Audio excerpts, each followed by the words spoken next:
¿Qué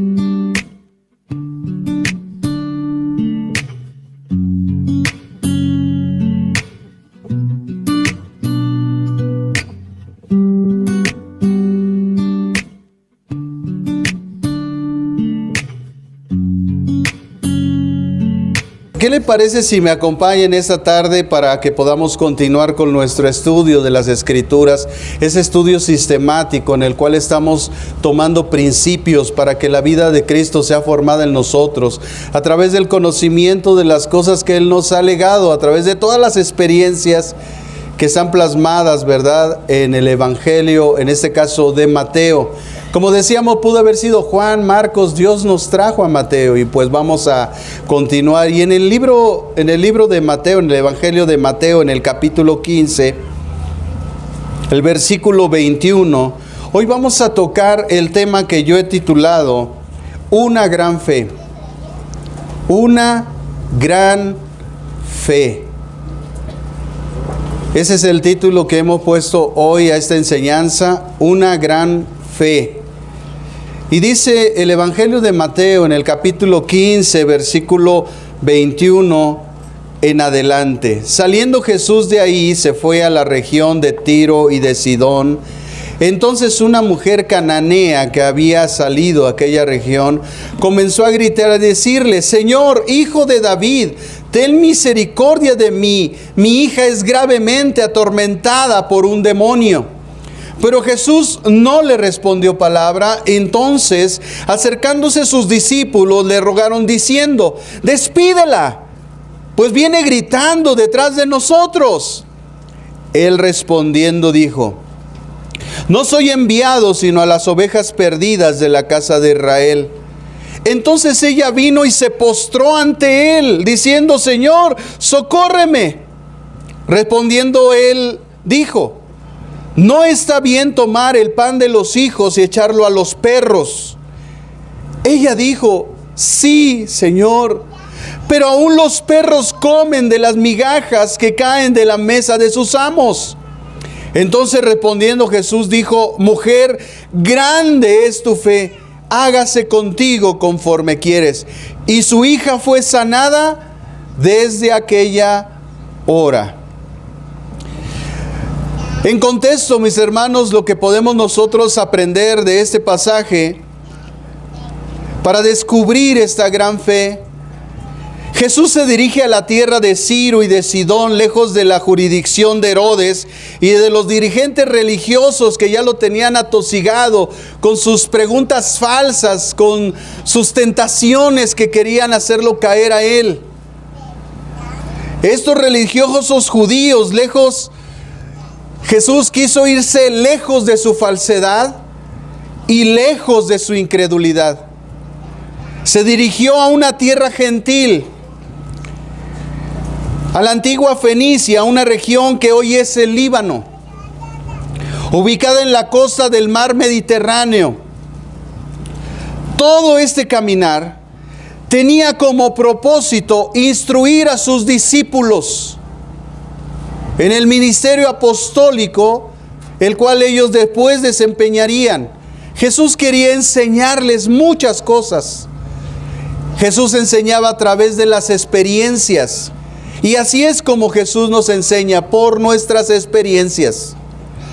Los discípulos de Jesús enfrentaron un barco que se estaba hundiendo. Los discípulos de Jesús enfrentaron a las multitudes rechazando al Señor Jesús. Los discípulos enfrentaron sin fin de situaciones en sus vidas y esas situaciones los capacitaron para llevar a cabo su ministerio apostólico. Son nuestras situaciones y circunstancias de la vida las que nos capacitan para acrecentar nuestra fe, para que podamos nosotros llevar a cabo el propósito de Dios para nuestra vida. Cualquier sufrimiento, cualquier circunstancia permitida por Dios en nuestra vida tiene el propósito de capacitarnos en la fe para que llevemos a cabo la obra de Dios en nuestra vida. Esa tierra fue la misma que un día el profeta Elías fue y se entrevistó con una mujer, la famosa mujer, la viuda de Sarepta. Si nosotros leyéramos, no vaya para allá, pero en el primer libro de los Reyes, en el capítulo 7, en el versículo 9, hay este encuentro.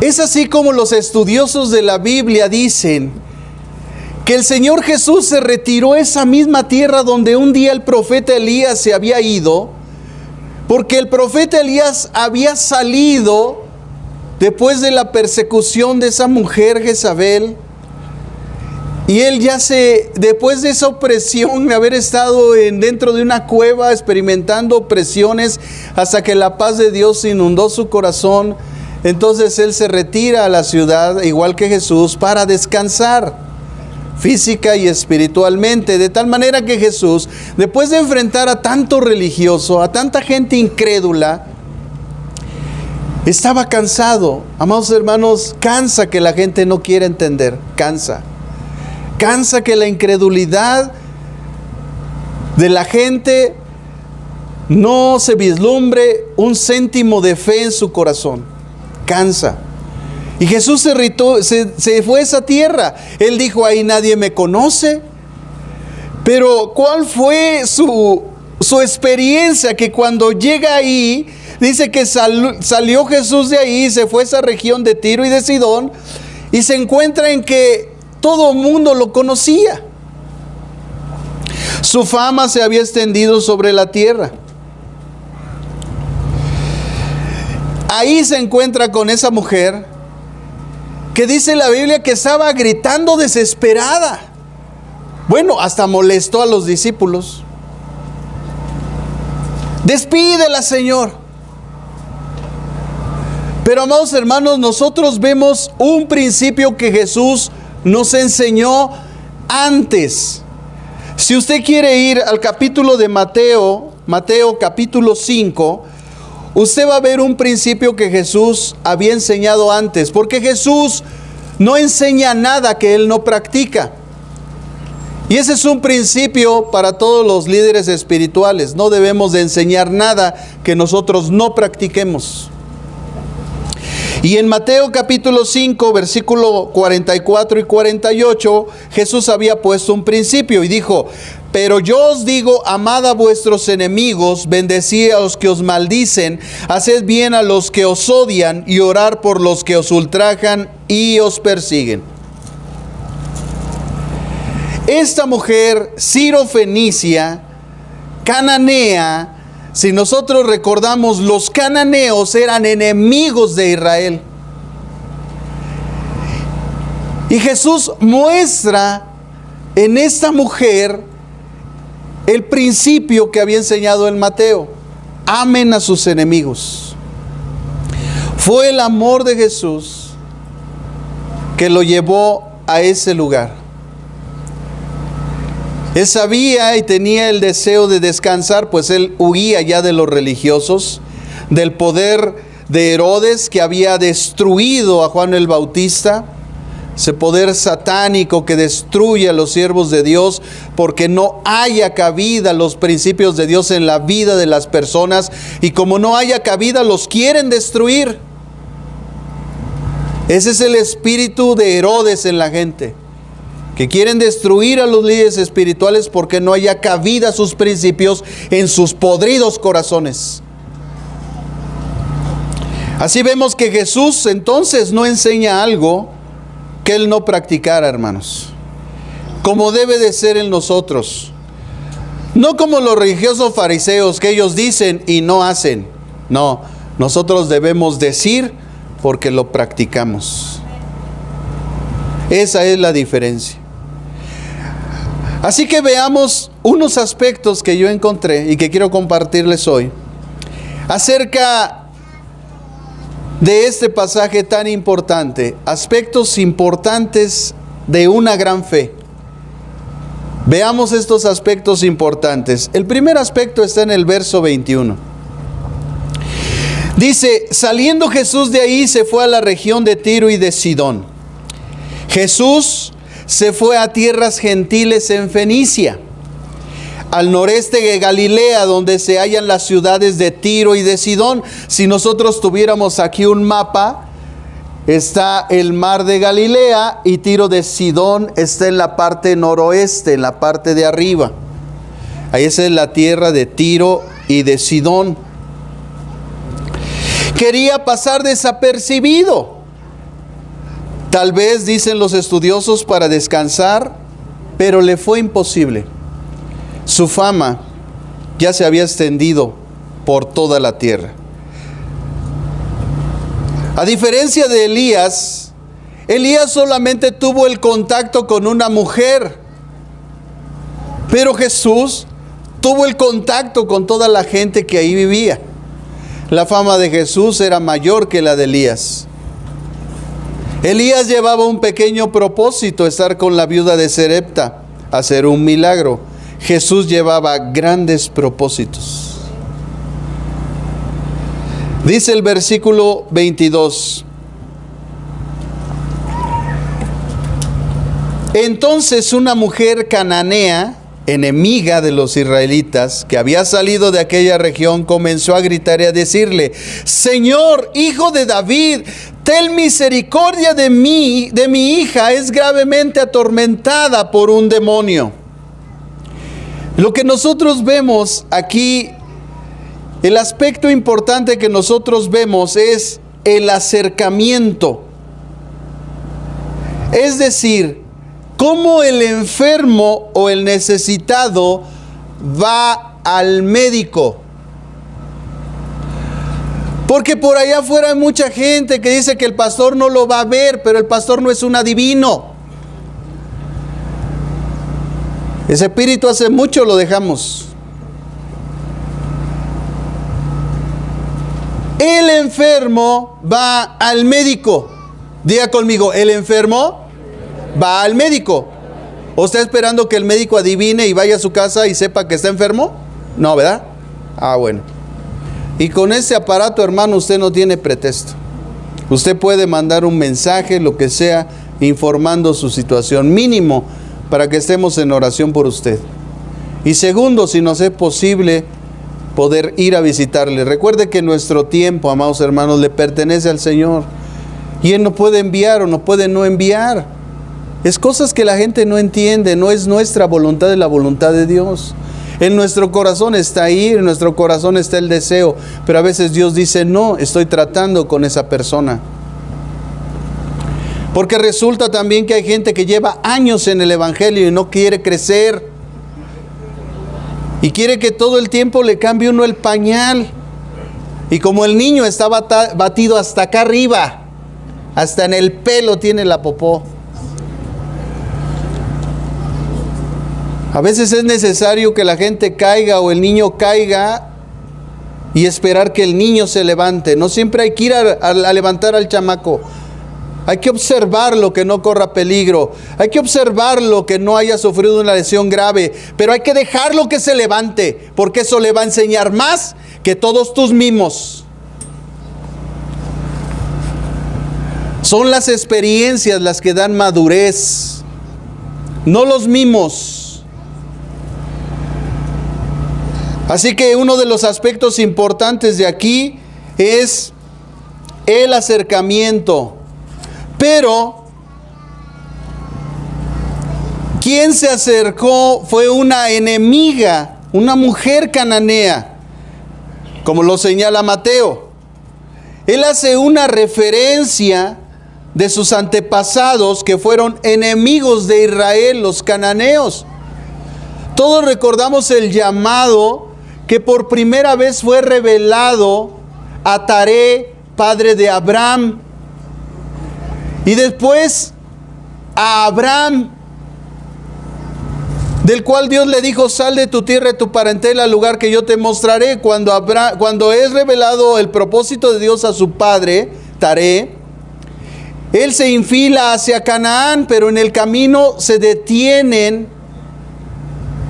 Ellos salieron de Ur de los Caldeos y se detieron en otra ciudad y ahí pasaron muchos años.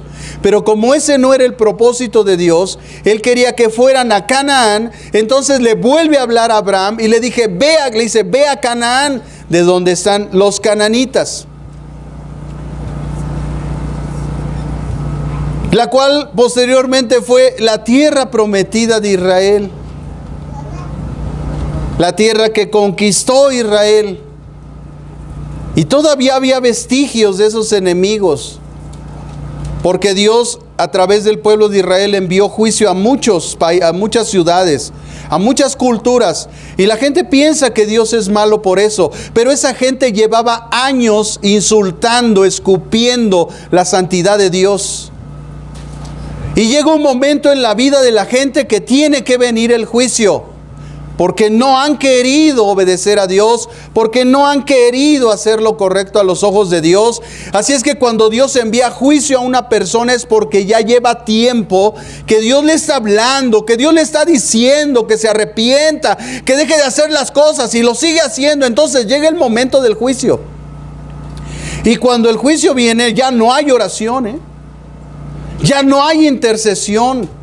Su pecado común se ha convertido en un pecado mortal, del cual dice Juan, yo no pido que se ruegue por ese pecado, porque ya no consiste en una oración. Se necesita el cambio de vida de esa persona, que ella cambie la vida, que ella se decida a seguir a Cristo, porque Cristo no obliga a nadie.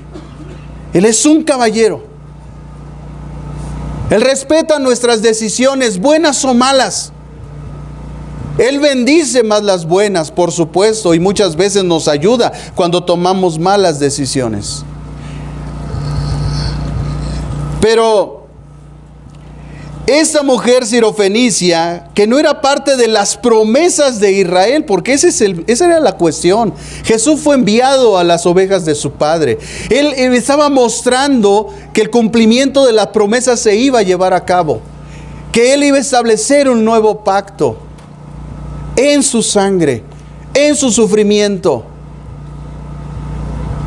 Pero el pueblo de Israel buscaba un libertador, pero libertador de los romanos, que les quitara la opresión, que les quitara los impuestos, que les quitara todo eso que un gobierno conquistador trae a una ciudad. Pero Jesús venía a liberarlos del verdadero asunto que tiene podrido a todo el mundo, que se llama pecado, la enfermedad llamada pecado.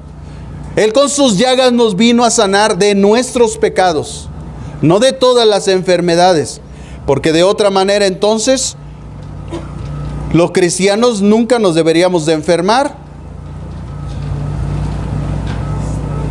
La enfermedad espiritual que nos vino a liberar Jesús y por sus llagas fuimos sanados se llama pecado.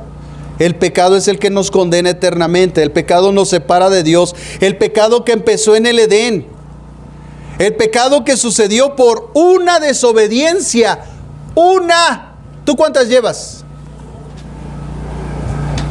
Oye, por una desobediencia el mundo fue maldecido. Por una desobediencia Eva fue maldecida. Por una desobediencia vino juicio sobre el hombre. ¿Tú cuántas llevas? ¿Qué mereces? ¿Por qué Dios no te ha pagado conforme a tus obras? Porque Él ha tenido misericordia de tu vida.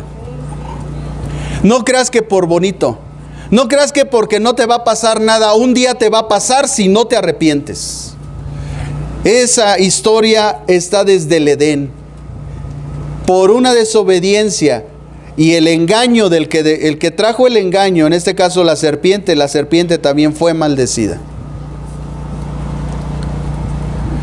Se corrompen los principios de Dios.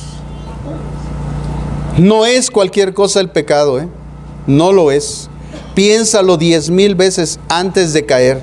Tú puedes ser tentado. Eso no es pecado ser tentado. A veces somos tentados. Todos somos tentados. Jesús fue tentado. Eso no es pecado. Podemos sentir la atracción. Podemos así tambalear. Pero una cosa es que yo ya esté ahí. Esa es otra cosa. Así que todos podemos sentir eso. Pero otra cosa es ya estar ahí. Otra cosa es caer en pecado. Por eso Jesús nos manda a orar para no entrar en tentación, es decir, para no caer en la trampa del diablo. El problema, amados hermanos, no es el diablo. El diablo es que él lleva a cabo el juicio de Dios. Usted reprenda al diablo y dígale, vete de mi vida y no sé qué. Y él va a decir, Pues si yo estoy aquí porque tú lo estás permitiendo, porque tú estás en pecado. Hermanos, dejemos el pecado y Satanás no tiene poder sobre nosotros. Pero es porque le das poder por tu pecado que Él te sigue molestando, que Él te sigue agraviando, que Él te sigue atormentando, porque Él es el verdugo. ¿Por qué están así? Porque no quieren perdonar. Él es el verdugo, Él es el que ejecuta. Pero ¿cuál es el problema? El pecado. Quita el pecado y el verdugo nunca viene, no tiene poder sobre de ti. Para eso vino el Hijo de Dios, para deshacer todas esas obras del diablo. El diablo nos llevó a pecar. Pero ¿qué hubiera pasado si Adán y Eva no responden al engaño del diablo? Estuviéramos en otra situación. Tlalpan sería una ciudad gloriosa. Yo no tendría que estarles enseñando. Usted y yo estaríamos yendo a Jerusalén a escuchar a nuestro Señor.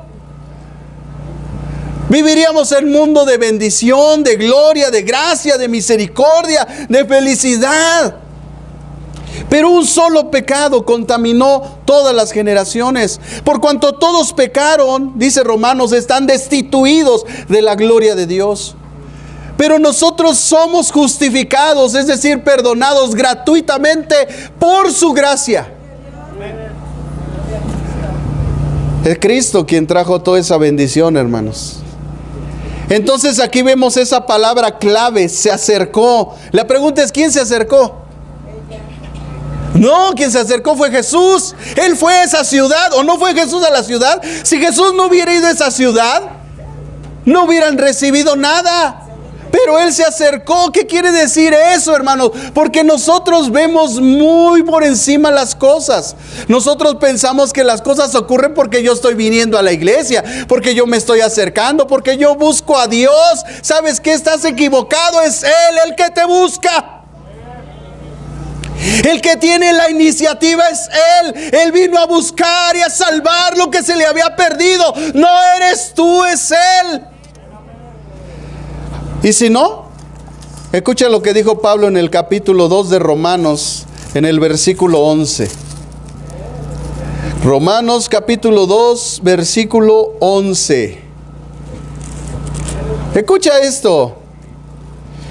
No hay quien entienda. ¿Ya ves cómo tú no entiendes? Ah, eres aferrado y necio. No hay quien entienda. No hay quien busque a Dios.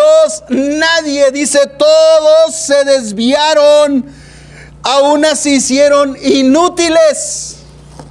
Dile que está a tu lado, ahí te hablan. Y no es Paquita la del barrio. De aquí sacó la frase esa mujer.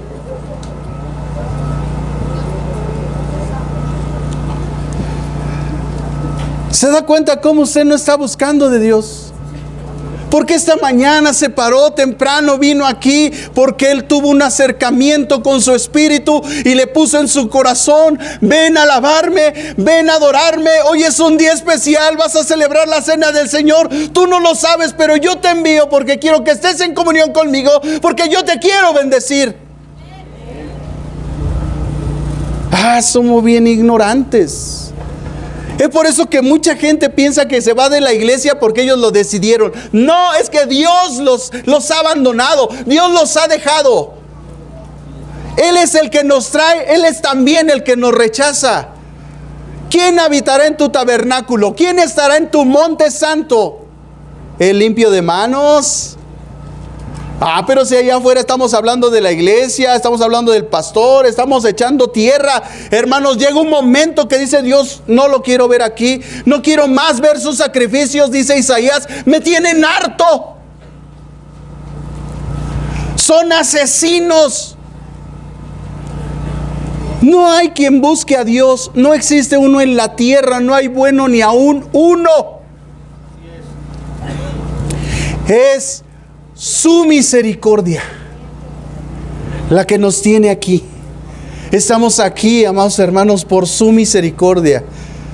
Ayer en el evento, la gente que vino por su misericordia, porque Él quería que escucharan algo importante, más que unas representaciones que ellos entendieran a través de esos principios espirituales, para que su vida cambie, para que entreguen su vida a Cristo, para que dejen el cristianismo chafa y se pongan a vivir una vida correcta a los ojos de Dios, llena de pasión, de entender por qué Cristo murió por mí. ¿Cómo puedo pagarle? No tengo forma, Señor, heme aquí. ¿En qué te puedo servir? ¿Qué quieres que yo haga?, dijo Pablo. Señor, ¿qué quieres que yo haga? Cuando Pablo se enfrentó a la luz, cayó de rodillas y dijo: Señor, ¿qué quieres que yo haga? Y esa es la respuesta que debe haber en nuestra vida. Señor, ¿qué quieres que yo haga? Yo no puedo pagarte. Tu sangre preciosa en la cruz, ¿cómo la pago, Señor? Solamente aquí estoy. Entonces venimos temprano y a las 6 de la mañana todavía oscuro, montando la lona y poniendo, preparando, y todos en ese ánimo, en esas ganas. ¿Por qué? Por su bendita misericordia, porque Él nos ama, porque Él desea bendecirnos. No es por nosotros, no son por nuestras bondades, no es porque tenemos caridad, es por su gracia, es por su misericordia, es porque Él nos ha dado un amor que todavía yo no alcanzo a comprender. Cómo es que Dios nos ama después de todo lo que hacemos. ¿Cómo es que tu Padre te ama, joven, después de todo lo que le haces, después de todo lo que le dices, después de tus rebeldías, después de tus desobediencias, después de tus deshonras? ¿Cómo es que tu padre y tu madre te siguen amando? ¿Cómo es que Dios nos ama después de todo lo que hacemos? Su misericordia. Grande es su misericordia. Así que no es que ella se acercó, es que Él se acercó. Pero esa mujer se acercó a Jesús con la actitud correcta. Porque hay mucha gente que se quiere acercar a Dios con una actitud incorrecta. Hay gente que le exige a Dios como si Dios fuera el mago de sus sueños, como si Dios fuera el mago de la lámpara. Concédeme 3 deseos. No entienden que Dios es soberano. Y como Dios soberano se hace su perfecta y santa voluntad, no tu voluntad, se hace su voluntad. Esta mujer se acercó a Él con una actitud correcta. Entonces ella, humillándose, palabra clave, se humilla y le dice: Señor, porque es lo primero que tú y yo tenemos que hacer, reconocer a Jesucristo como nuestro Señor. Hay mucha gente que lo puede llamar Salvador, pero muy pocos son los que lo pueden llamar Señor, porque tú debes de entender lo que significa esta palabra Señor. Él es el dueño de todo en tu vida, todo. Nada te pertenece, nada. Ni aún tus hijos te pertenecen, le pertenecen a Él. Todas tus propiedades, todo lo que tienes, le pertenece a Él. Y si Él quiere, te puede pedir todo, porque no te pertenece. ¿Ya ven cómo no todos pueden llamarlo Señor? Cuando hay gente que está peleando teológicamente con las cuestiones, porque ¿dónde tiene el problema? ¿Dónde está su Dios? En la Biblia lo llaman mamón, hasta se oye feo. Aquí en México significa otra cosa, ¿no? Ese Dios es el Dios del dinero. Y ese es el talón de Aquiles de mucha gente. Y Dios puso un medio a través de la gratitud para que nosotros venciéramos a ese demonio. Y hay mucha gente peleando sobre las ofrendas y los diezmos. Y ¿saben yo cómo acabo ese problema? Yo siempre les digo: no tiene que dar diezmo, no tiene que dar ofrenda, tienes que dar más que eso, porque eso solo es lo mínimo que la ley dictaba.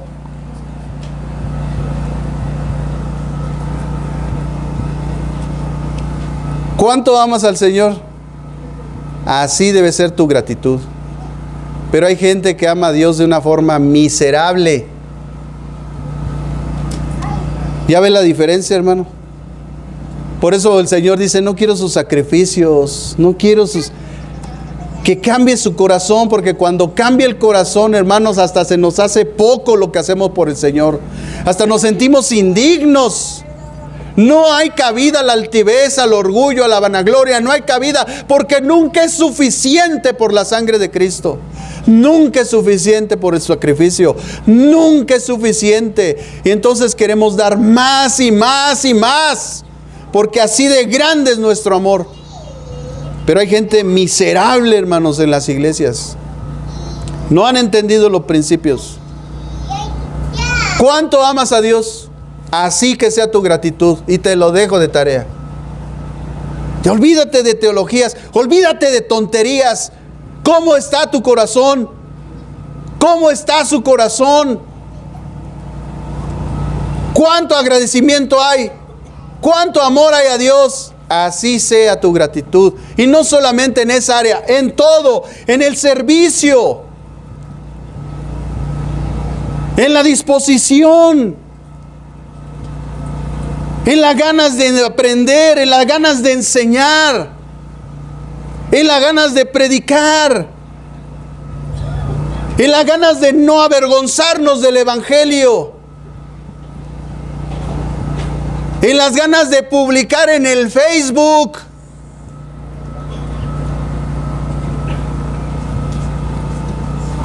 Hay gente que se dice saber mucho, y ¿saben qué, hermanos? El Facebook es una de las tecnologías o una de las áreas de la tecnología que nos deja ver lo que hay en la cabezota de calabaza de la gente. Así que no te apantallen cuando te estén ahí diciendo, no, que yo sé la Biblia, que yo te enseñe, que yo... Métete a su Facebook y mira sus pensamientos, porque ahí dice, ¿qué estás pensando? ¿Se han leído eso o no? Digo, yo me siento bien ignorante en esas áreas. Yo creo que hay gente más ignorante que yo. ¿Qué estás pensando? O sea que el Facebook es un reflejo de nuestros pensamientos. Tal es su pensamiento, dice Proverbios, tal es él. Entonces, cuando hay gente que se dice saber mucho y está engañando a la gente, me meto a su Face y los investigo y veo lo que hay en su mente y en su corazón, y hay pura basura. Eso es lo que tienen en su cabeza de calabaza. Pero los hijos de Dios, toda nuestra mente la ocupa nuestro Señor. No hay cabida para la vanidad. No hay cabida para el orgullo, no hay cabida para la vanagloria, no hay cabida para esas cosas. Todo lo ocupa nuestro Señor y todo nuestro pensamiento está en Él. Así es que todas nuestras publicaciones son para nuestro Dios, para honrarlo, para glorificarlo, para comunicarlo, para que la gente lo conozca, para que la gente haga el intento de buscarlo, para proclamarlo. Ahora ya sabes cómo está tu mente. En consecuencia, ya sabes cómo está tu corazón. Así que a mí esa gente no me apantalla, hermanos. Cuando usted quiera saber quién es una persona, métete a su Face y ve todo lo que publica. Ahora, ¿quieres conocerte a ti mismo? Haz un recorrido, todos los que ha publicado. En un año, no vayas lejos. Sé que ahí llevas 10 años publicando tonterías. No, nada más un año. Un año, y ve todo lo que ha puesto y vas a ver tu vanidad, tu soberbia, tu altivez, tu orgullo, todo lo que hay en tu cabeza calabaza. Así Dios ha puesto ese medio para que nos demos cuenta, hermanos, lo que hay en nuestro corazón.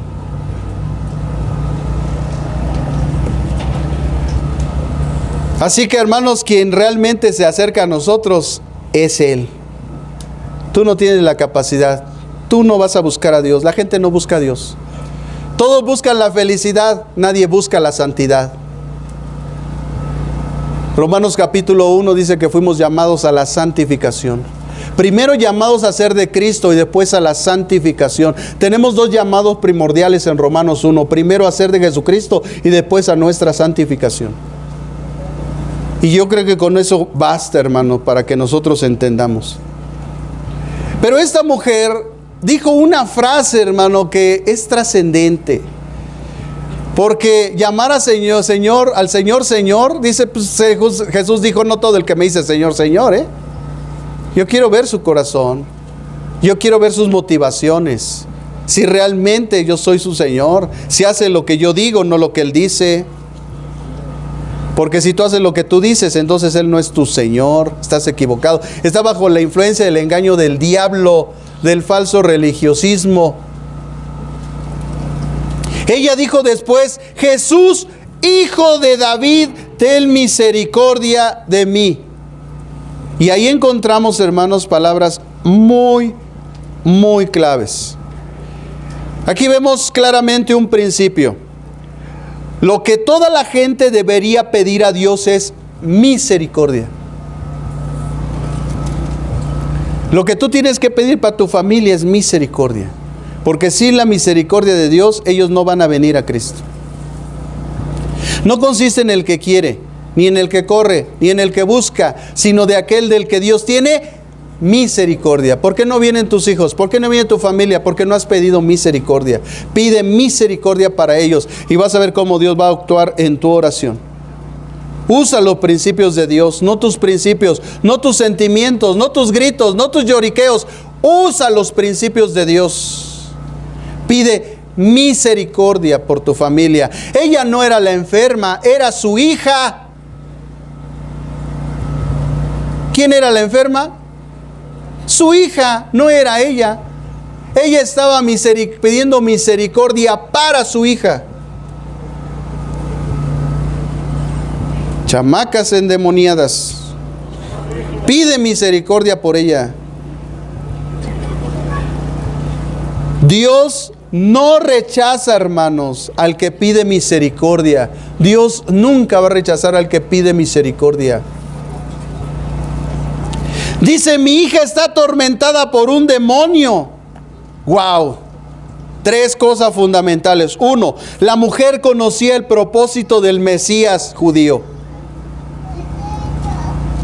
Porque al decirle Hijo de David, ese es el mote del Mesías judío. Ella no era judío, era cananea, ella era pagana, ella era gentil.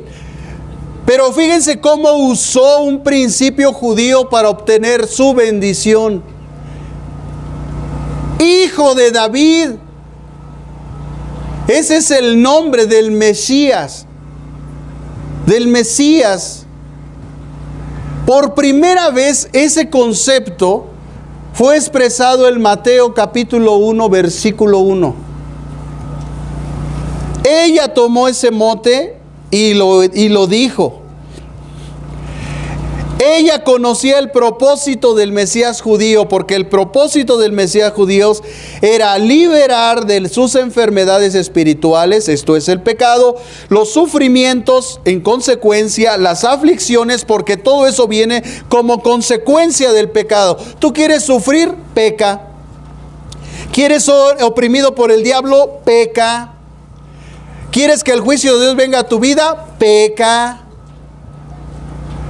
¿Quieres ser atormentado por los demonios que te abran la puerta, te prendan la tele y no sé qué tal cosa? Peca. ¿Quieres ver manifestaciones en tu casa demoníacas? Peca. Ella sabía que el Mesías venía a liberar a los cautivos y abrir la cárcel de los presos, a declarar el año de la buena voluntad del Señor. Así que ella tomó ese mote y le dijo: Señor, ayúdame, socórreme. No era su Mesías, pero lo reconoció como suyo propio. Habiéndolo declarado Señor, le dijo: Señor, todo lo que tengo es tuyo. Todo lo que soy es tuyo. Mis hijos son tuyos. Por eso le dijo Señor. Y después le dijo Hijo de David, o sea, Mesías. Es decir, yo me apropio de lo que otros no quieren. Los judíos no quieren al Mesías. Yo sí lo quiero. Señor, ten misericordia de mí. Socórreme. O sea, lo que esta mujer no hizo no fue cualquier cosa. Nosotros lo leemos nada más por encima. Pero cuando el Espíritu Santo lo muestra, la actitud, el coraje, la garra que tenía esa mujer, cómo se apropia de las cosas que no eran para ella. Ella no estaba en el pacto era para los judíos. El tiempo de los gentiles todavía no empezaba. El tiempo de los gentiles empezó cuando Pablo empezó a predicar a los gentiles. cuando Dios empezó a obrar en los gentiles. Claro que muchos gentiles al oír el mensaje de Dios recibieron el mensaje, pero no era el tiempo de los gentiles. El tiempo de los gentiles, un día en estos tiempos va a acabar. Cuando entre la plenitud de los gentiles al reino de Dios, este mundo se va a degradar como usted jamás lo había visto. Cuando la sal de la tierra salga de este mundo se va a acabar de podrir. Así que ahorita estamos luchando contra el mal, contra las falsas religiones, contra los sistemas de pensamiento, contra todas esas tonterías satánicas que se están moviendo. Estamos en contra de la corriente, pero el día que nos vayamos, cuando la sal de la tierra salga, lo que persevera aquí las cosas de la tierra, ese día todo se va a corromper. Este mundo va a ser un mundo endemoniado. Los demonios hasta la gente los va a ver en la calle. Sí, porque hoy nada más se manifiestan, pero un día los van a ver y los van a corretear y van a ver lo que es eso. Porque eso es lo que quisieron. No quisieron al Mesías, no quisieron al Hijo de Dios. Entonces su padre es el diablo. Jesús le dijo a los fariseos: ¿por qué no escuchan mi voz?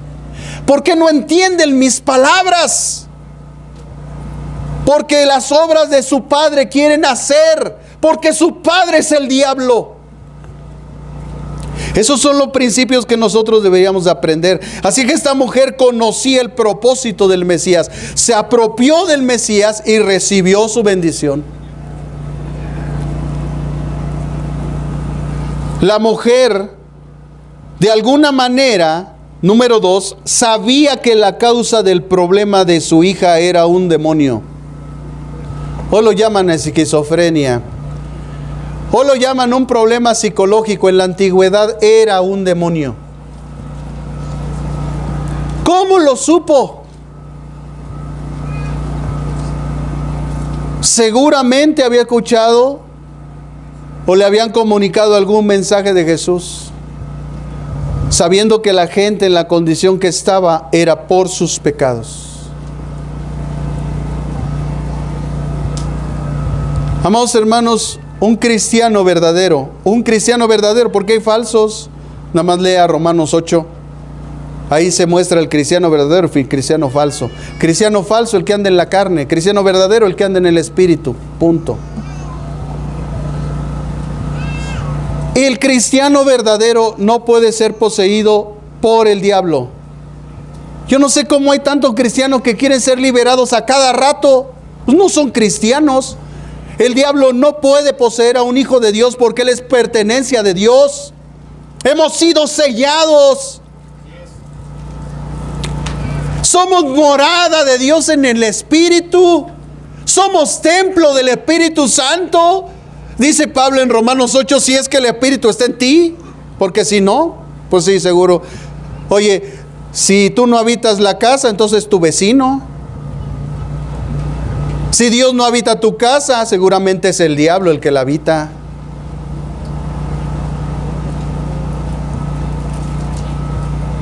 Cristiano verdadero no puede ser poseído, hermano. La promesa de Dios está en él. La presencia. Dice Primera de Juan capítulo 1 que el Espíritu Santo que nos fue dado permanece en nosotros. Él no está saliendo y entrando. Él está aquí adentro. Ve tu corazón, escucha tus pensamientos, ve tus acciones, se entristece.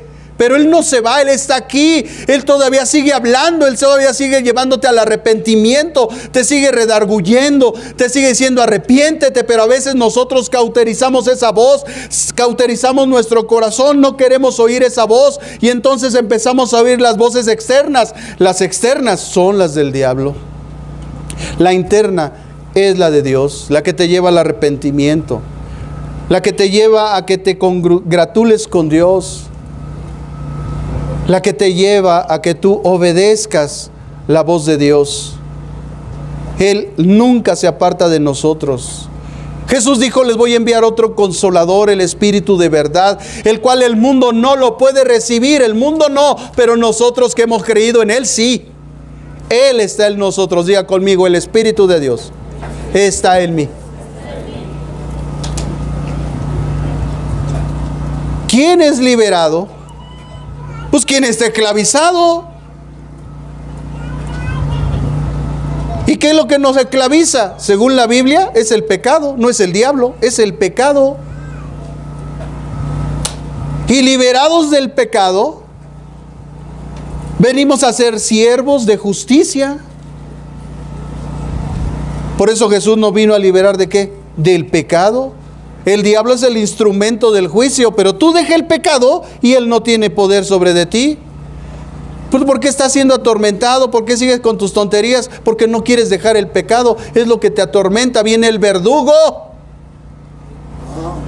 Te encadena. Y no te deja hacer la voluntad de Dios, sino la voluntad del diablo. Pero el problema no es el diablo, él fue vencido. El problema es tu pecado.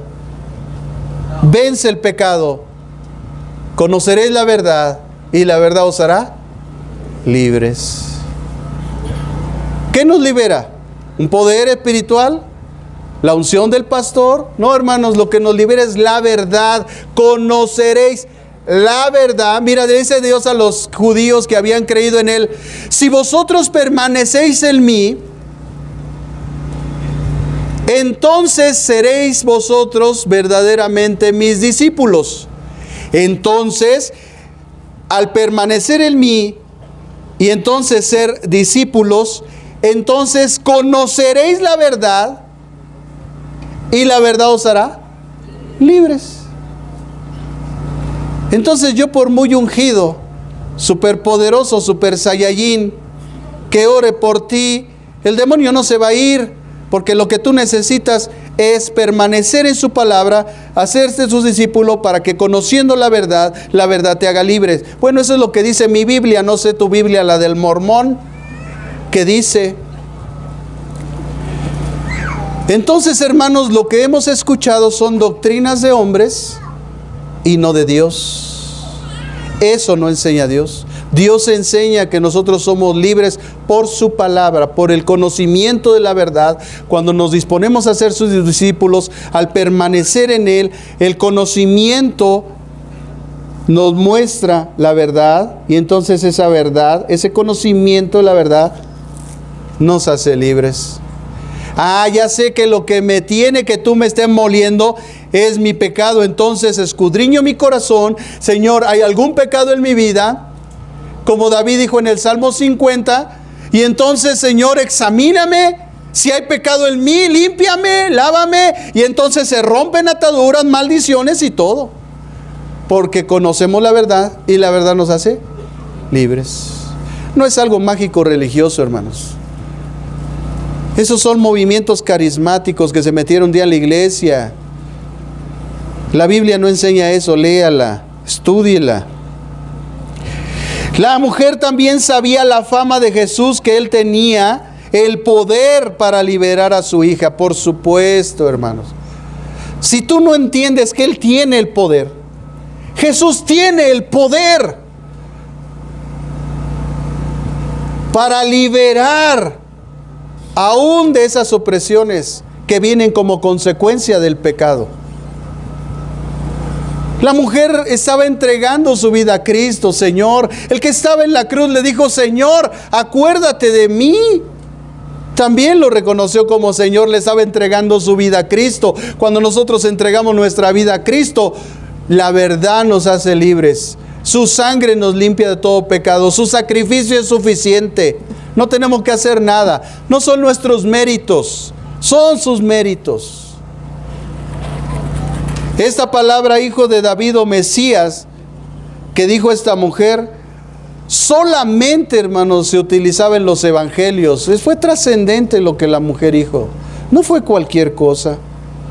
La mujer se acercó gritando como quien pide socorro urgentemente. No como tú, que vas a Dios y tú conoces mi corazón. Y no. Ella gritó desesperada, como alguien que cuando un niño se lastima y dice: ¿qué te pasó? ¡Ayúdenme! Gritando con denuedo. Bueno, yo me imagino esa mujer con una voz chillona, como de muchas mujeres que hay por ahí, ¿no? Que gritan y dices: ¡ay! Los discípulos dijeron, ya despídela. Esa está de escandalosa. Expuso delante de Jesús su miserable caso. Jesús le hubiera dicho, pues es el resultado de lo que estás haciendo. Pero vemos el amor, la misericordia de Dios. El Señor estaba ahí hablando y actuando de una forma que después lo iba a hacer para todo el mundo, para todos los que creyeran en Él, la salvación para todo aquel que en Él cree. Estaba manifestando ya de ese momento el ministerio a los gentiles, cómo Él iba a tener misericordia de los gentiles. Estaba siendo atormentada por un demonio. Y siempre ese pasaje me ha llamado mucho la atención, hermanos. Porque ¿cómo ella sabía que era un demonio? Es increíble que en la antigüedad la gente estaba más entendida de las cosas espirituales de lo que hoy tú y yo estamos. Hoy nos hemos cauterizado a las cosas espirituales. Estamos en pañales en las cosas espirituales. Hay gente que se cree muy espiritual y que conoce muchas cosas, hermano. De verdad estamos en pañales. No tenemos ni la menor idea de lo que Dios nos está librando en este tiempo. No tenemos ni la menor idea, se los puedo asegurar. Hay gente que habla del diablo, nunca ha tenido una experiencia con él. Hay gente que habla de brujería, de hechicería, del poder demoníaco y nunca ha estado expuesto a esas circunstancias. A mí me da risa esa gente, hermanos. Porque ni siquiera Dios les ha dado el testimonio para hablar de eso.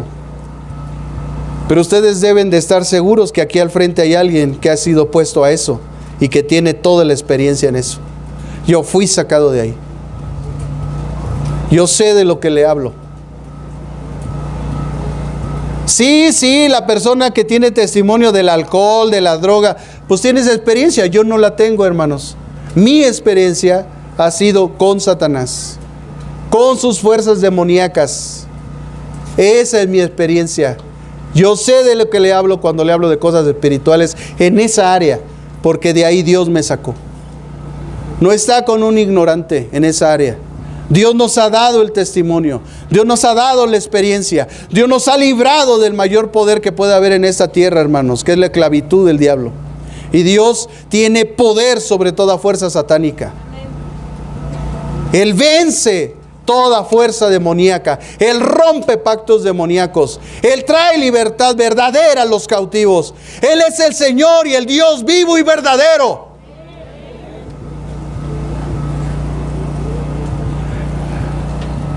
Amados hermanos, era lógico su desesperación de esta mujer. ¿Sabe por qué? Porque los padres que amamos a los hijos sentimos en carne propia la miseria de los hijos. Y así es Dios. Él sufre por nosotros. Él sufrió por nosotros. Escuche cómo Isaías lo describió. Isaías capítulo 53. Dice, ¿quién ha creído a nuestro anuncio? ¿Y sobre quién se ha manifestado el brazo de Jehová? Subirá cual renuevo delante de él como raíz de tierra seca. No hay hermosura en él ni esplendor. Lo veremos mas sin atractivo alguno para que lo apreciemos. ¿Sabía usted que la imagen de Jesús que la religión tradicional tiene no es otra cosa, hermanos, sino la imagen de el hijo de un antiguo papa, de una de las familias más corruptas que ha existido en la tierra?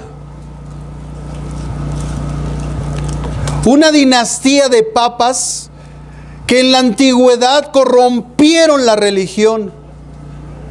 Y esa imagen de ese Jesús con cabello largo, medio rizado, su cara, su barba, es la imagen del hijo de un papa de la antigüedad. Ay, hermano, pero para que usted sepa eso, pues tiene que estudiar. Tiene que meterse a la historia. Tiene que escudriñar. Esa familia, búsquela en internet, eran los Borgia. Borgia, así como se escucha, Borgia. Ahí está la historia. Como la cara de ese Cristo que ahora la religión tiene es la del hijo del Papa Borgia. Los hombres más corruptos de la religión que han existido, de la religión tradicional. Pero eso, como siempre, también ya se les olvidó y siguen corrompiendo a la gente con sus mentiras. Miren lo que dice la Biblia de Jesús. Dice: no hay hermosura en él. O sea, él no era guapo, hermano. Él no tenía la cara de Brad Pitt.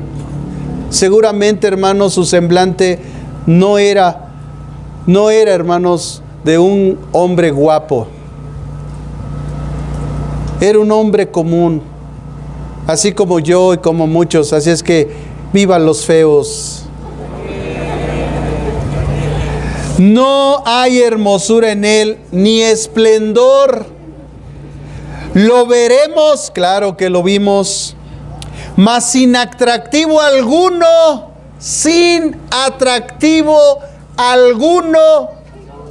Él no era atractivo. Él no era coreanito, flaquito, pelos necios. No. Él no tenía ningún atractivo. Él no tenía barba partida. Él no tenía ojos claros. Él no tenía ningún atractivo. La imagen de Jesús dista, según el profeta Isaías, de la imagen que nosotros se ha formado en nuestra vida por la religión. Además dice: despreciado, desechado entre los hombres, varón de dolores, experimentado en sufrimiento. El título de Jesús no es experto en divinidades, no es doctor en divinidades, no es licenciado en teología, no es maestro, no es doctor, es experimentado en quebrantos. Es el título de la iglesia.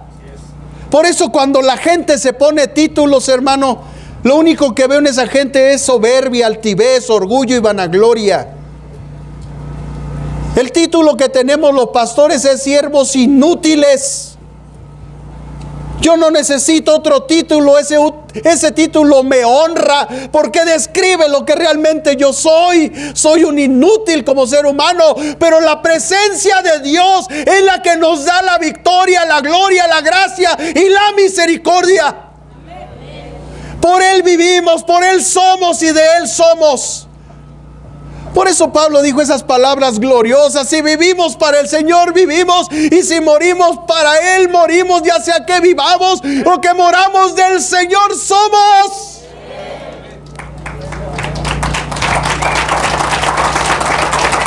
Aleluya. Y si soy de Él, no necesito ser guapo. Yo no soy guapo. Así dice la canción: yo no soy guapo. ¿Eh?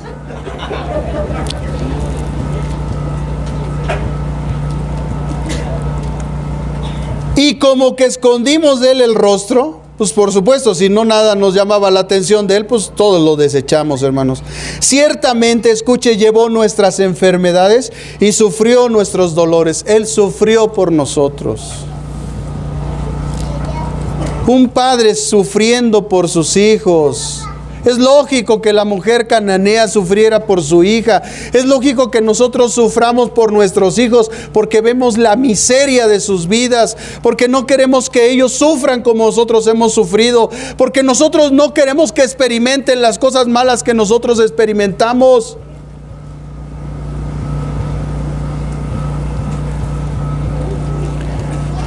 Así vemos que a pesar, hermanos, de las aflicciones de nuestros hijos y familiares, no se rompen los lazos que tenemos con ellos. Podemos tener hijos muy malos, injustos, que nos deshonran cada día con su comportamiento, con sus actitudes, con sus acciones, que nos critican, que nos señalan, nada más falta nos escupan el rostro, pero a pesar de esos, son nuestros hijos. Y aunque tengamos al hijo más malo del mundo, lo vamos a amar por siempre, ¿sí o no? Porque son nuestros hijos. Y aunque estén endemoniados, pediremos misericordia de Dios por sus vidas para que Dios los libere como esta mujer lo hizo. Esa es nuestra acción como padres. Pedir siempre por nuestros hijos. Nunca abandonarlos a pesar de lo que tienen. Nos entristecen sus acciones, nos entristecen y nosotros casi vislumbramos lo que les va a pasar, pero a pesar de eso los amamos como Dios nos ama a todos, a pesar de nuestras debilidades, de nuestros fracasos, de nuestras injusticias, de lo malo que hacemos. Él nos ama. Él sufrió por nosotros. Por eso las palabras del apóstol: si Dios no escatimó a su propio Hijo, ¿cómo no nos dará juntamente con Él todas las cosas? Esa cuestión, hermanos, aparente de Jesús, que cuando escucha a esa mujer que se dirige a Él y Él en apariencia la desecha, porque es una apariencia. ¿Sabe por qué? Porque aquí vemos un factor importante, hermanos, la prueba de la fe. En el verso 23 del capítulo 15 de Mateo dice la Escritura: pero Jesús no le respondió palabra. Entonces, acercándose sus discípulos, le rogaron diciendo: despídela, pues viene gritando detrás de nosotros. La forma desalentadora de Jesús al principio de no responder es prueba inequívoca de la fe. O sea que cuando Dios a veces no te responde, no es porque Él no quiere un beneficio para ti, una bendición para ti. ¿Sabes por qué es? Porque está probando tu fe. La no respuesta de Dios no es porque Él no te ame, no es porque Él no quiera bendecirte, Él no quiera cumplir el deseo de tu corazón. Lo que más los padres queremos es cumplir el deseo del corazón de nuestros hijos. Entonces el Señor estaba probando la fe de esa mujer. Esa aparente del Señor que no le respondió, no la desanimó. Como a veces nos pasa, nos desanimamos porque en apariencia Él no nos escucha o no nos responde. ¿Pero por qué? Porque dice Hebreos 11:6 que sin fe es imposible agradar a Dios. O sea, necesitamos depositar toda nuestra confianza en Él. Yo no sé cómo lo vas a hacer, Señor, pero yo sé que tú lo vas a hacer. Entonces me retiro confiado porque Él algo va a hacer. Pero no me paso toda la vida. Yo confío en Él. Él quería ver la confianza que ella tenía en Él.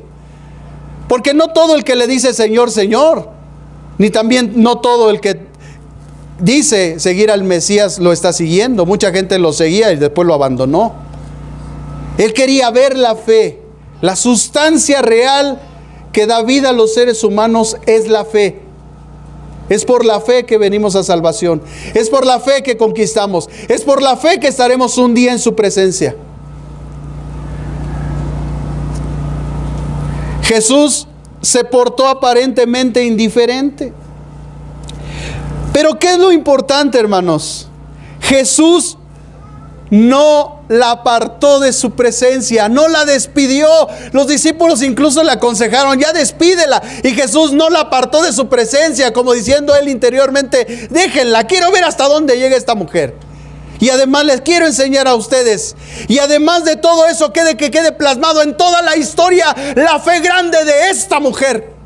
Hay cosas que nosotros no escuchamos, hermanos, y no vemos de Dios, pero que Dios hoy nos está revelando lo que había en el corazón de Jesús. Los oídos del Señor siempre están atentos al clamor del pobre, del necesitado, del afligido, de los que piden ayuda. Él quería que todos vieran la fe de esa mujer. No era común esa fe, era una gran fe. Él quería que quedara testimonio para todas las generaciones de lo que esta mujer hizo. No cualquier mujer hace eso. No cualquier mujer pelea por sus hijos. No cualquier mujer tiene las agallas de humillarse ante el Señor. Era una gran fe. Tenía que quedar evidencia eterna de la fe de esta mujer. Jesús sanó a muchos, pero no se habla de su fe. En contraste con la fe de Pedro, ¿quién era Pedro? Hermanos, era su discípulo. Pero en contraste de la fe de Pedro de capítulos anteriores, que por dudar se hundió, y Jesús le dijo: hombre de poca fe, ¿por qué dudaste? En contraste a esa fe, esta mujer tenía una fe grande. Tenía que quedar testimonio y evidencia de esa fe para todas las generaciones. La perseverancia, la insistencia, la humillación, pero sobre todo, hermanos, el poder de la fe.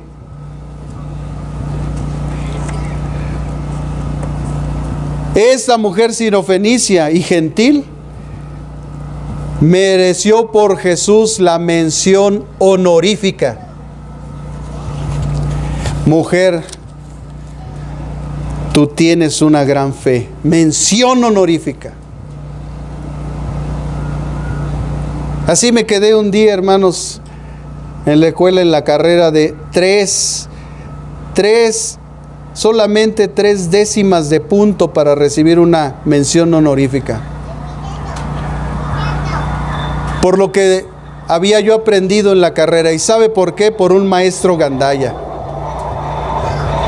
que se portó injustamente conmigo. ¿Y usted cree que se me olvida su nombre? No, pero no lo voy a mencionar. No lo quiero ventanear, porque en medio de eso creo que hubo un beneficio para mi vida. Pero gracias a ese mal maestro, yo así lo considero, porque no es justo. Un maestro es malo porque es injusto.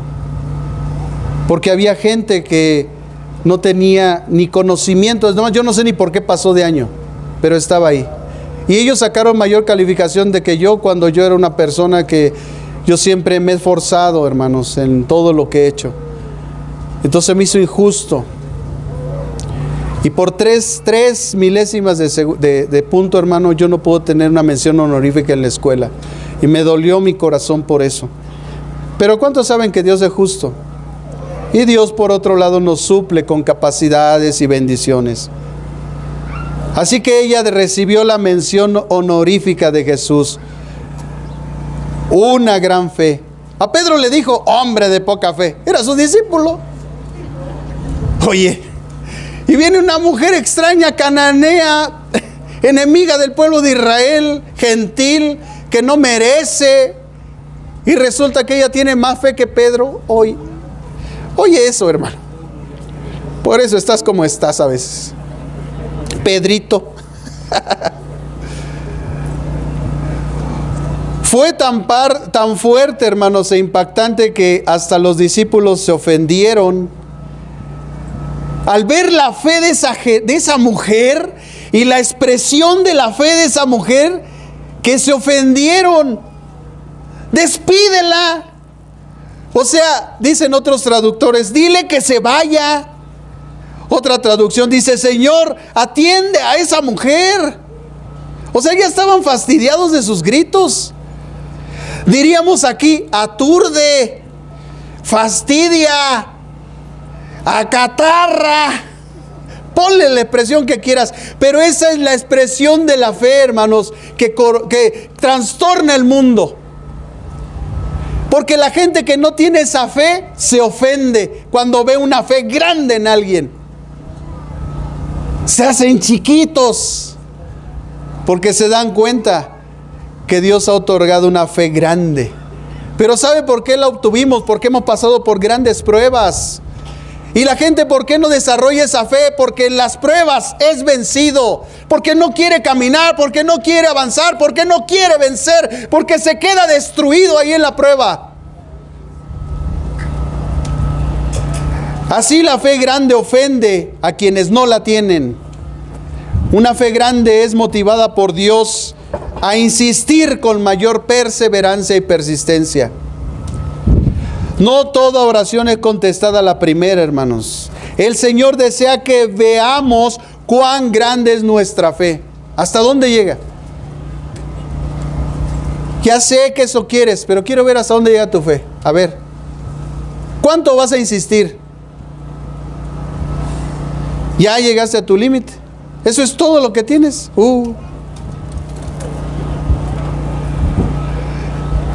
Si es débil nuestra fe, si es inconsistente o dudosa, o realmente es una fe grande. Dios quiere que todos desarrollemos fe grande.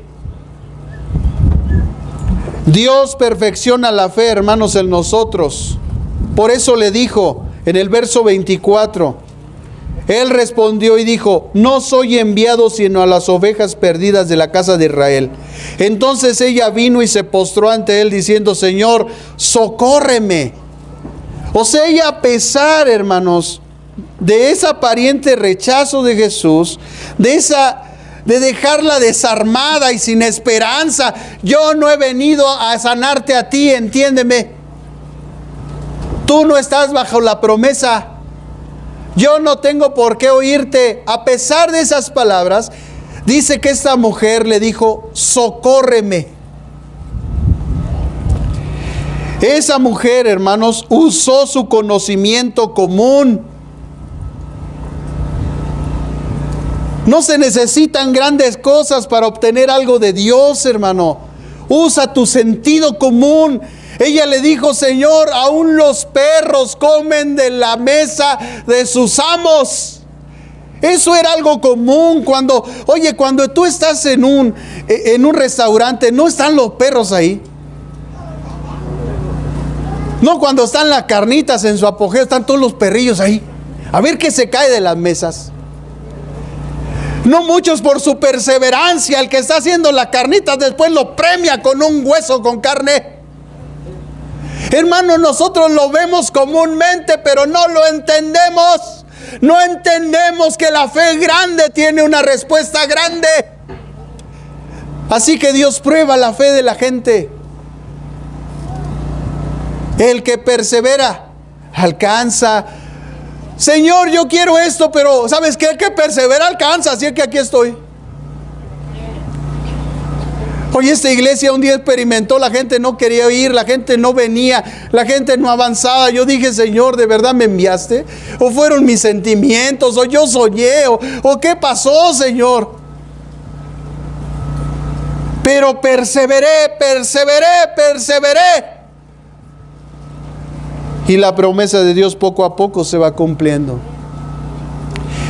Entonces vemos en el versículo 25, hermanos, el segundo aspecto, la humillación de la fe grande. El que tiene fe grande se humilla. Ella puso toda su fe en Cristo, se humilló, no se ofendió y dijo: Señor, socórreme. Ella perseveró en su petición a pesar de la aparente negativa. Ella se aferró a la promesa que no le pertenecía. Aún los perros comemos de la mesa de los amos. Un hueso se va a caer, un pedacito de carne va a ser despreciado. Yo lo quiero.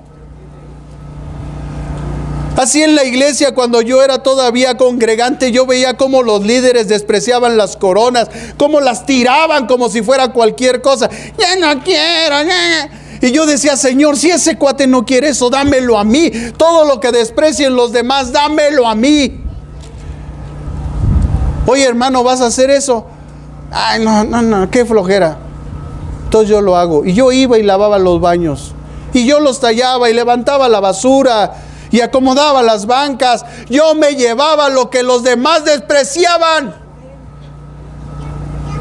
Porque aún de eso Dios hace gente rica. rica en servicio, rica en gratitud, rica en respuesta a Dios, rica en obediencia. Por eso lo que estamos acostumbrados a servir, cuando nos ponen a servir, dice uno, gloria a Dios. No está uno, ay, ¿por qué yo? ¿Y por qué no manda aquella? ¿Y por qué el pastor no pone este? ¿Y por qué no?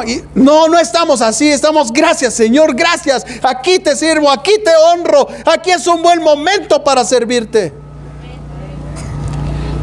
Pero hay gente quejumbrosa. ¿Ya quieres descansar? Pues vete al panteón, ahí vas a descansar lo que quieras. No es tiempo de descansar, es tiempo de ser esforzados y valientes. Así que la respuesta de Jesús parecía cortarle todas las puertas, hermanos. Pero había algo que motivaba su fe grande, su amor grande a su hija, su confianza en Jesús, como debe de ser en nosotros.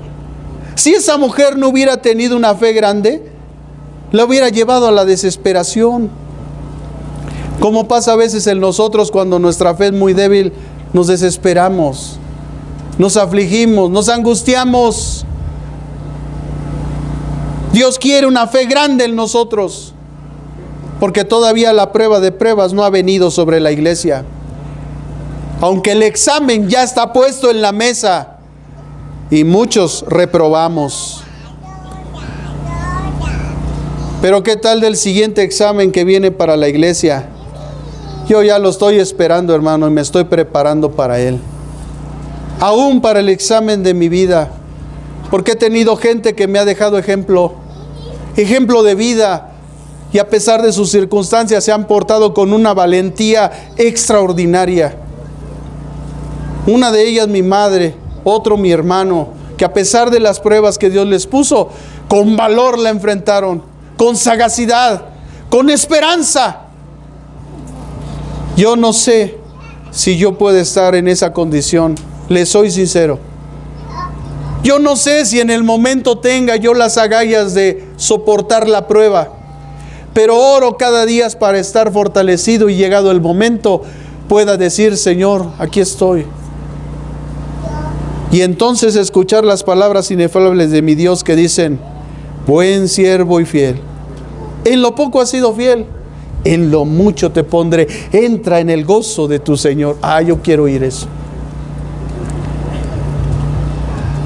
Entonces Dios, hermanos, dice el versículo 27, ella dijo, Señor, pero aún los perros comen de las migajas de la mesa de sus amos. Al oír Jesús la respuesta de la mujer quedó maravillado, porque de la abundancia del corazón habla la boca. ¿Qué había en el corazón de esa mujer? Una gran fe. Y Jesús la sacó del corazón, se la sacó. Y ella sacó esa fe grande. Aún los perrillos comen de las migajas de sus amos. Así le concedió la sanidad de su hija. Esta parte del Evangelio, hermanos, nos enseña la bondad del Señor. Y que la fe es la que nos lleva a mover el corazón de Dios, que es capaz de vencer toda prueba que Dios pone a la fe. Por último, hermanos, escuchen las palabras del apóstol Pedro, cuando precisamente él, que experimentó toda clase de circunstancias, que le falló al Señor, que lo negó y todo, él aprendió la lección. ¿Y qué aprendemos de Pedro? Estas palabras que dijo en el versículo 7 de la primera carta de Pedro. Primera de Pedro, capítulo 1, versículo 7. Escuche a ese hombre que le falló al Señor lo que aprendió. Para que sometida a prueba vuestra fe, mucho más preciosa que el oro, el cual, aunque perecedero, se prueba con fuego, sea hallada en alabanza, gloria y honra. Alabanza, gloria y honra, cuando se ha manifestado Jesucristo. Un día, esa mujer se manifestó Cristo en su vida, y su fe fue hallada en gloria, en honra y en alabanza. Su gran fe.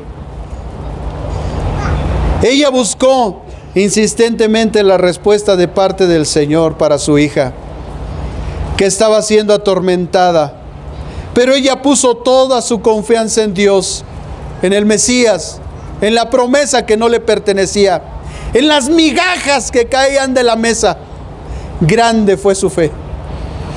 500 veces, hermanos, 500 veces nosotros vemos en diversas formas, sobre todo en la traducción de la Biblia, de la Septuaginta, la palabra del, que significa misericordia. Rahem en hebreo. Rahem, misericordia. Como algo esencial puesto por Dios en su palabra para todos los seres humanos. La misericordia de Dios. Así que me encontré con un canto judío hermosísimo. Y aunque no tengo la pronunciación del hebreo para poder expresar, pero encontré la traducción al español. Escuche lo que esta alabanza, esta petición de misericordia, como esa mujer un día lo hizo y sacó de ella la gran fe que tenía. Dice: misericordia, Señor nuestro Dios, misericordia. Misericordia sobre Israel, tu pueblo, misericordia. Y sobre Jerusalén, tu ciudad, misericordia, misericordia, misericordia. Y sobre el templo de tu resplendor, y sobre el reinado de la casa de David, tu ungido, y sobre la gran casa y santidad, misericordia. Misericordia, Señor, misericordia. Y sobre Sión, el templo de tu esplendor, y sobre el reinado de David, tu ungido, y sobre la casa y sobre la santidad, misericordia, Señor, misericordia. Rahem, Nahashem Eloquenu Rahem, Rahem al Israel, Ameja Rahem, Behal Jerusalem is Eja. Rahem, Rahem, Rahem, Belación, Mishkan, que biodeja, Bela, Meliu, Betis, David, Beshijeja, Be, Albayil, Hagadol, Be, Kadosh, Rahem, Rahem, Rahem, Be al Sion, Miska, que dejó. Ve al Mahu, Betis, David, Mejiaja. Ve al Bayihit, Had Gadol. Ve Kadosh, Rahem, Rahem, Rahem. Ten misericordia de nosotros, Señor. Ten misericordia de Israel, tu siervo de David, de su casa, de Sión. Rahem, Rahem. Rahem. Hoy en esta mañana, si tú vienes por primera vez, yo quiero invitarte, porque Dios te ha traído por su misericordia y Él quiere tener misericordia de ti. Así es que yo te invito, ven al frente y recibe de parte de Dios su misericordia. Él quiere salvar a tu familia, Él quiere salvar a tus hijos. Solo espera que tu fe sea grande hoy y vengas como esa mujer y le digas: Señor, Hijo de David, ten misericordia de mí. Tal vez no lo hagas por ti, pero hazle por tus hijos. Así que si también hay alguien en este lugar que diga: yo tengo aflicción por mis hijos, ven y dile: Rahem, Rahem, Rahem. Ten misericordia, Señor, ten misericordia de mis hijos.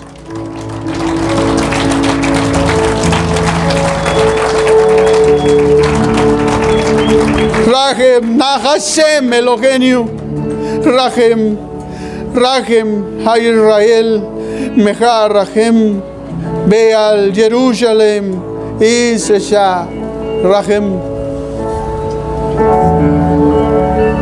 Ten misericordia, dile: ten misericordia.